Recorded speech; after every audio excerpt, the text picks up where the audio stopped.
देशलाई देशलाई भ्रष्टाचारबाट मुक्त गर्न जनजीय आन्दोलन गरेकै हो।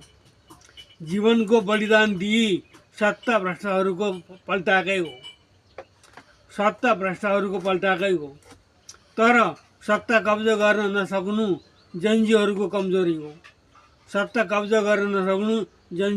कमजोरी भएकै हो। त्यसै हुँदा भ्रष्टहरूबाट चलखेल गरी आफ्नै घरानाकालाई पठाएकै हो। कठपुतलीको अन्तरिम सरकार बनेको छ। त्यसै हुँदा जेन्जीहरूको माग अलपत्र भएको छ। घुमी फेरि रुम्जाटार पुग्न खोजेकै देखिन्छ।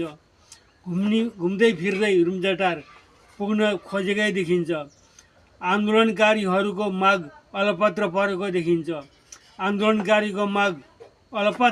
देखिन्छ।